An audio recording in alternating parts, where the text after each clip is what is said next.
Hey, how's everybody doing? Thanks for coming back. This is 365 Days Toward Racial Change, day 286. I'm Tom Nyback. Thanks for hanging in there with us. It's been quite the journey. We're on a downhill run. Less than 80 days to go, I guess. I'm trying to knock a bunch of these out. I'm in between semesters, finishing up a philosophy degree, and this is a work of love out into the universe.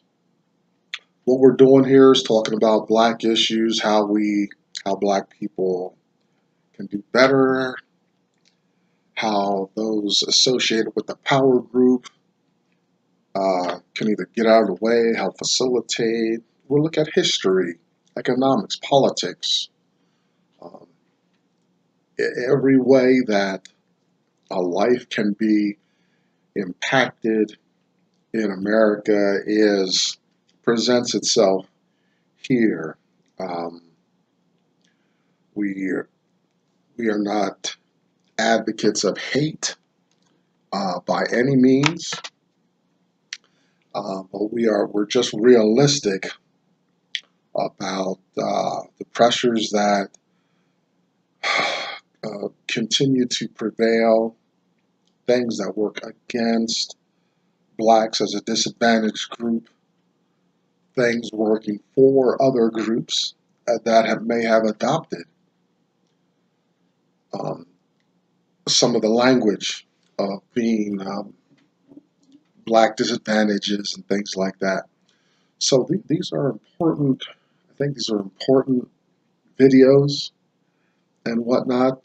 Please read the descriptions. They go along with the video and what we are about. Here at Racial Change, I have a private email list where, unlike Facebook and other communities, there's plenty of communities like that. There's probably people out there that are friends that don't even know that they're linked up on Racial Change. I've done that on purpose. I'm not trying to build some big magnanimous site where people come together. Maybe in the future that'll happen, but right now for grassroots, I just want to reach out, communicate.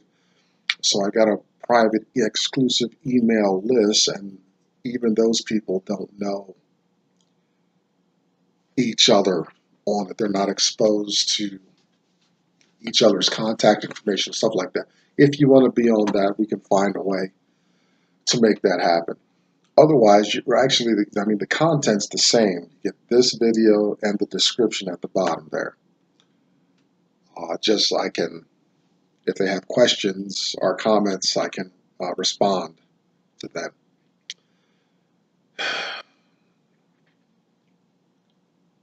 Black people as a group must begin to want change. They must begin to express a desire to be a competitive and growing community, and that takes some responsibility on a lot of different sides and a lot of different areas. Um, yeah, the power group systemically has placed themselves in position, white folks, and have continued to perpetuate a lot of the things that keep them there, and that keep them there because they keep pressure on black people. Now, but in all fairness, black people have a responsibility to show up, have some values, um, work within some of the prevailing thought of the land, which with the, whatever the land defines as crime, well, black folks must stop doing that. Um, find ways and avenues out of circumstances of their own doing, And I can speak for myself on this issue from my experience and for what I've witnessed for black people. The drugs, the crime. Yeah, I was strung out, crack, alcohol, doing any drug that came along, right? That's, I can't be jammed up in that behavior and cry foul against the power group, right? Um, in a way, I can because I feel like the power group allows some aspects of this behavior to prevail in the society. But I'm the dumbass that keeps picking it up and engaging in it and making the choice to hand my life over and lose control and power when I engage in certain behaviors in America. Unacceptable, unacceptable. And so um, once I get my head clear, move away from those behaviors and become responsible, then I've got a fighting chance at turning my life around, participating competitively, and um, making it better for other black people to do the same through example and whatnot. So that's some of what we're doing here at Racial Change. We're looking at so many other, so many aspects and American life. I don't know what's going on around the world. There's so many ways to live and other cultures out there. So this is just one American aspect of what's going on in the world as it pertains, the relationship between black people and white people. I'm inspired to do this work by Dr. Claude Anderson. You can find him here on YouTube, and he's got websites and plenty of stuff. But I knew I was having an experience. I had no idea how connected with the color of my skin my experience was. My skin color. Well, the way America handles skin color was informing so much of my experience, and I didn't have any idea that that was an issue or how to um, work on it. Anything. I just knew that I was I was encountering resistances and had no had no ability to fight. Had no idea the invisible ghost, and everything I had was doing was failing. Well, anyway, Dr. Anderson just came along at the right time through a mutual friend and hit the ground running. I've read 3 of his works: A Black History Reader, 101 Questions You Never Thought to Ask; Black Labor, White Wealth, Search for Power and Economic Justice; and Dr. Anderson's National Plan to Empower Black America, Powernomics. You can find Dr. Anderson, like I said, here on YouTube and at powernomics.com. Look behind me, you see the hashtag #US2 symbol. You'll find black women having their conversation, resources, community, and support there. Check out Black Enough, BLAGGENUF, kind of a black Facebook experience. And lately I've been pretty consistent with a shout out to Dr. Boyce Watkins at the Black Business School. Try your entrepreneurial skills there, get some education, network, and whatnot. And tell them Tom Nyback sent you.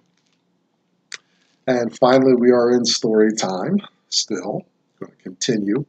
Uncle Tom's Cabin by Harriet Beecher Stowe. And continuing her thought, we're in chapter 43, day 286, part 2, results. Uh, some very important things. The story goes, um, George Harris and Eliza Harris have run away to Canada at the beginning of the story, and Tom has been the thread through the story that brings George Shelby around to introduce Mr. Stowe and Cassie. Mr. Stowe is George Harris's sister. Cassie is Eliza's mother. They have a reunion up in Canada. This happily ever after reunion takes place and whatnot. But we finished yesterday, and I kind of wanted to condense my usual introduction because we finished yesterday about my misgivings uh, with Harriet Beecher Stowe's um, thinking towards the end of this book. She's an abolitionist. She's an advocate for black freedom, no doubt. But she's not an advocate for black integration. Black integration, it's a complicated topic, but let's just use, we won't talk about it in a strict formal sense because that's a discussion we've talked about in the past with Dr. Anderson's work. Um, that's another discussion. We're gonna get to that before the year is out, I'm sure. At least before the 365 days is out. But just loosely saying black integration, and what I mean is my problems with it. She's hinted at it before through the characters, and she's got a lot of characters in here, mostly with the St. Clair conversations of Ophelia and Mr. St. Clair. Remember Eva's father, Ophelia is Eva's aunt, and but in it's the middle of the book, and they have these philosophical conversations about what to do if the slave is free, getting the slave free, and all that, and but they don't talk about living side by side with a free black person. It's still, black people are a project, uh, a people to minister to kind of prop them up enough so they can fend for themselves and kind of participate.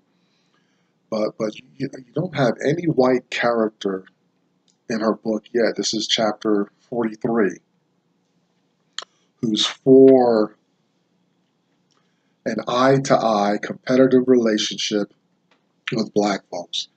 And so this is a little criticism towards Harriet Beecher Stowe because she was running so well. A lot of advocacy for black folks and a lot of, hopefuls, yeah, and my criticism is because I criticize because I'd be running out in society. I'm a slave, you know, maybe I'm recently emancipated or for I'm free, whatever. I hear about Harriet Beecher Stowe, and I'm thinking this is a person, a white person I could participate with. This is a person who, um, boy, she's got me locked in. She knows the slave life and the challenges, and of course, this is a person I want to fellowship with and dine with, maybe have coffee, right? Uh, there's going to be a boundary there. You know, after uh, after dinner and benign platonic drinks and meet greetings, she's going to expect me to go over there while she goes over there,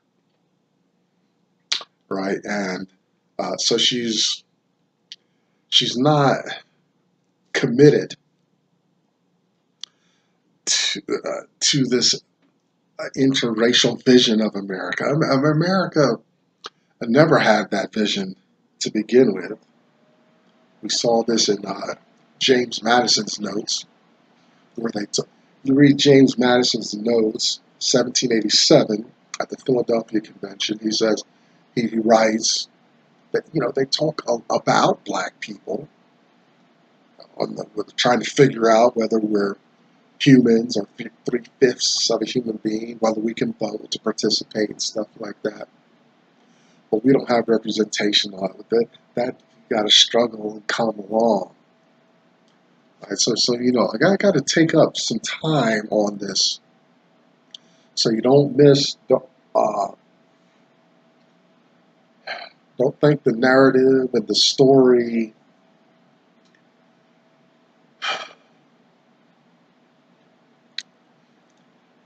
it doesn't.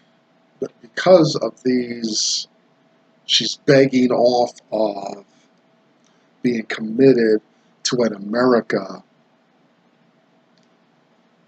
that's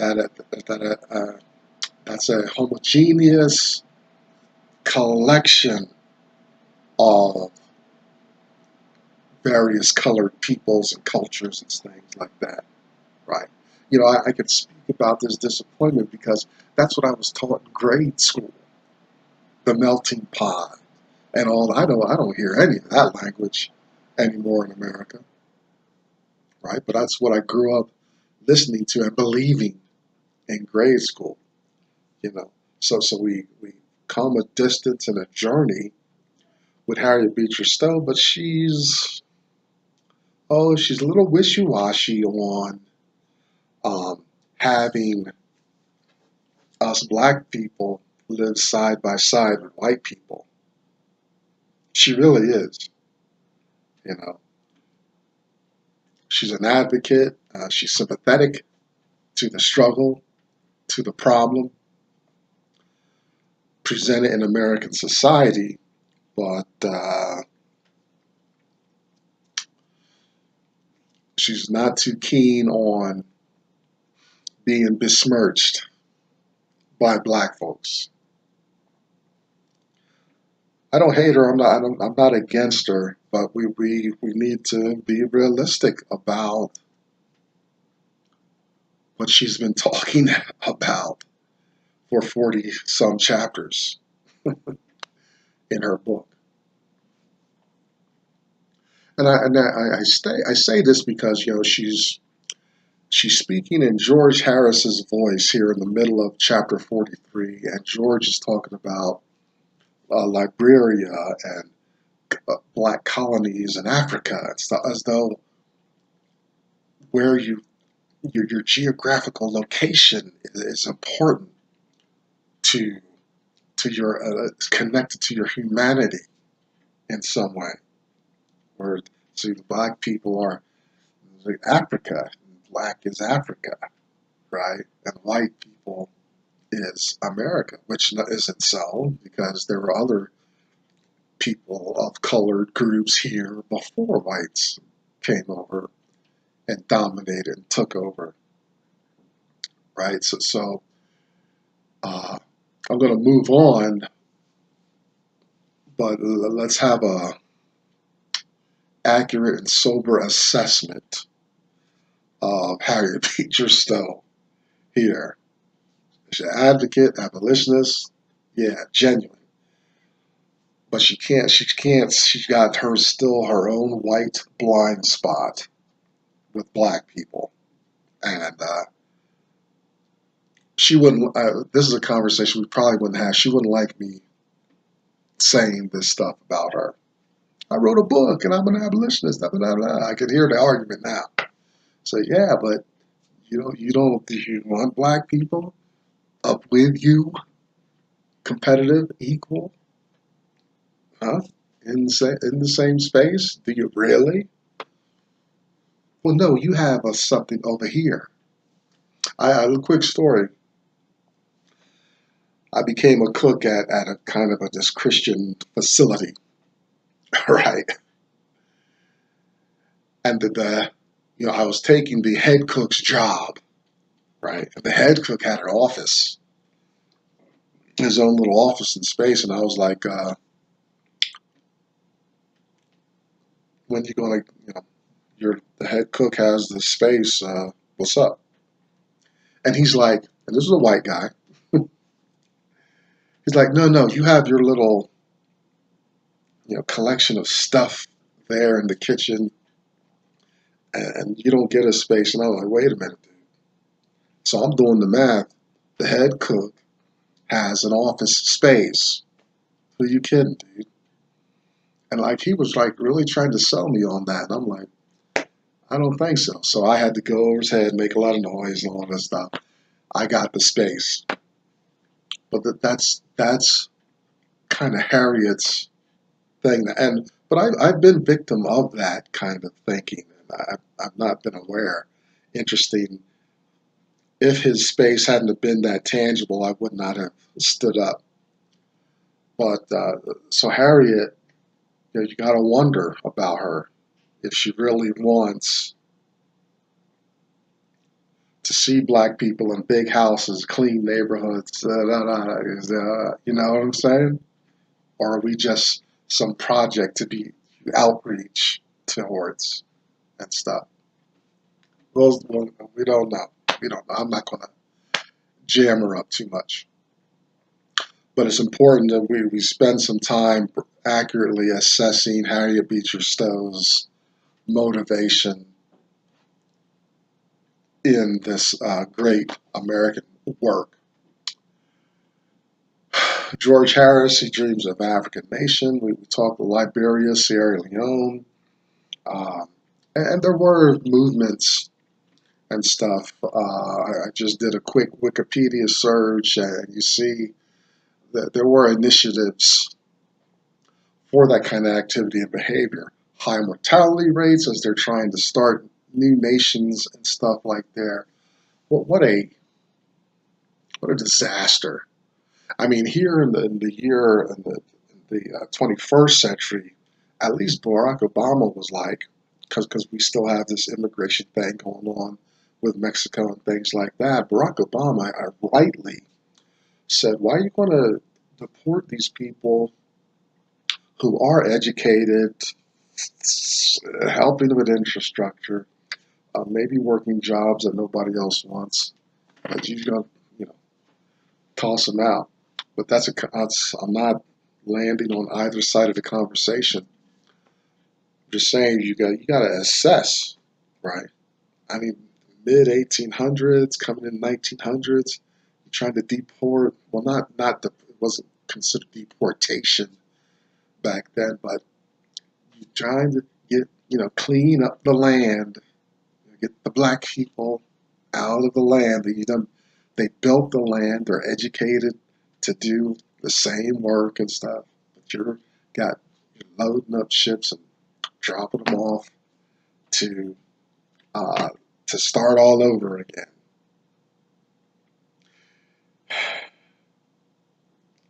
With some resources and stuff like that.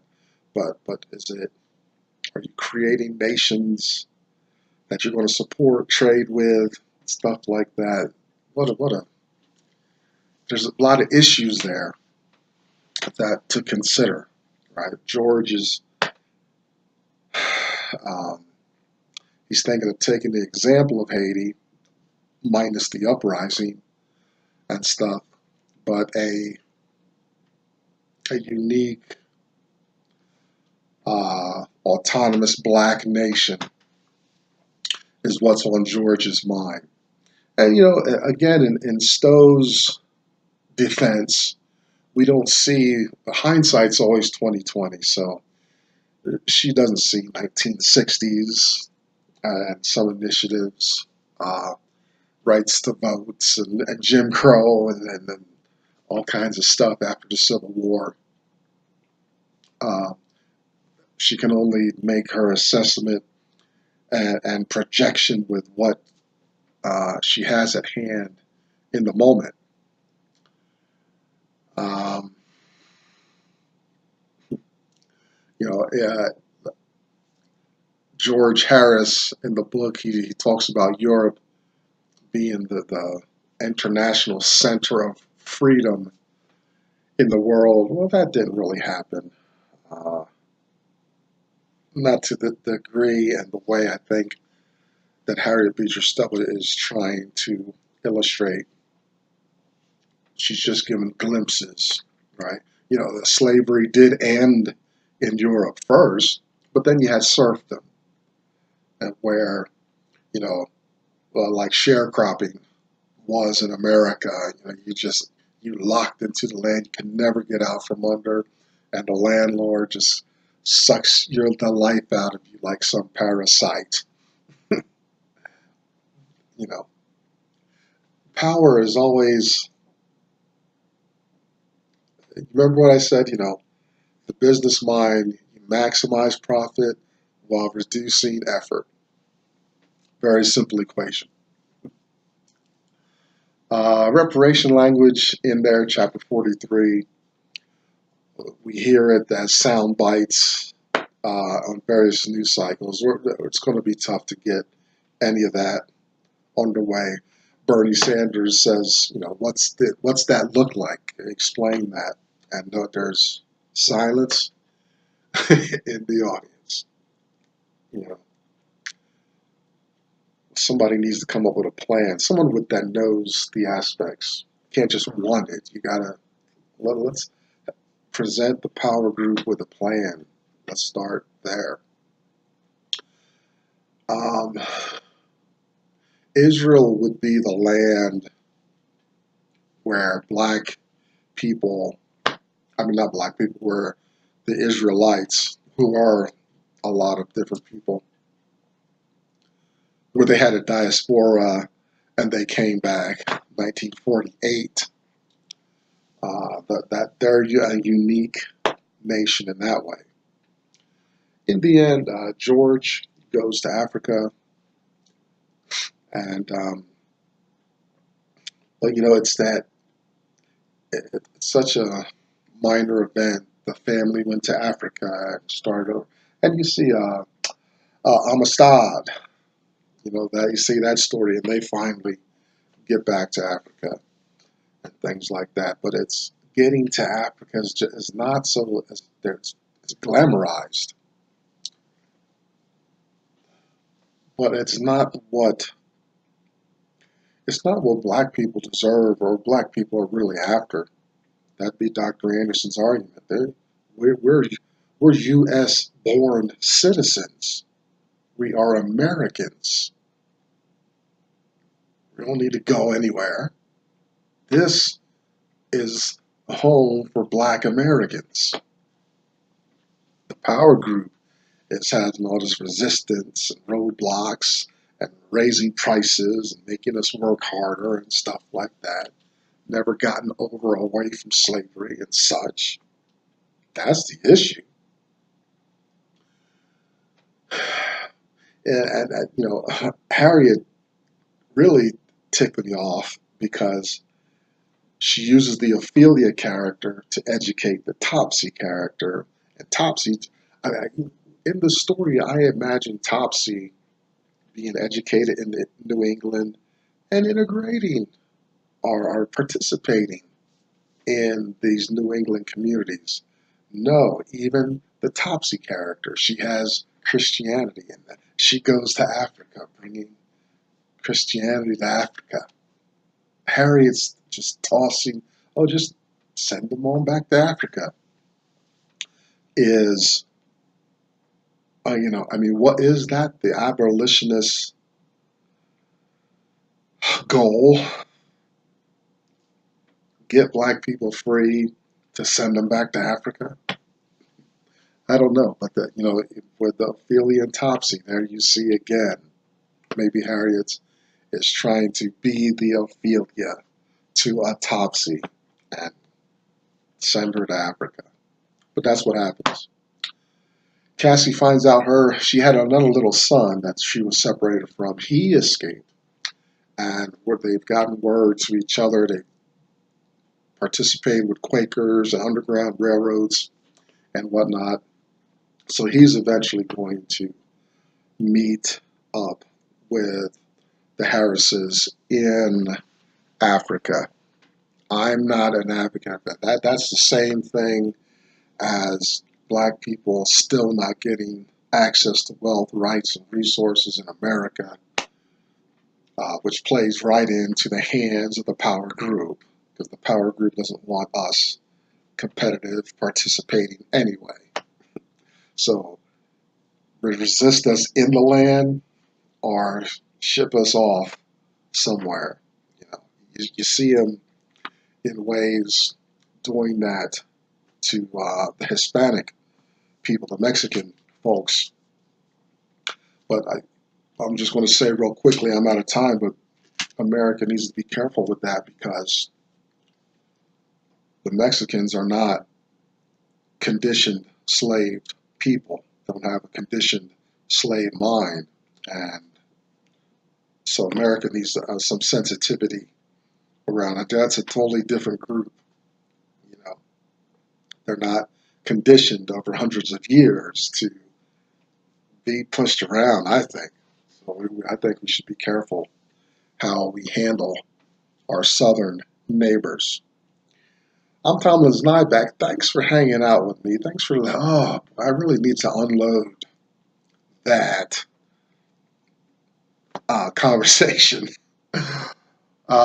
very badly. I'm out of time. Don't want to hold you hostage. That's day 286 out of the way. 365 days towards racial change.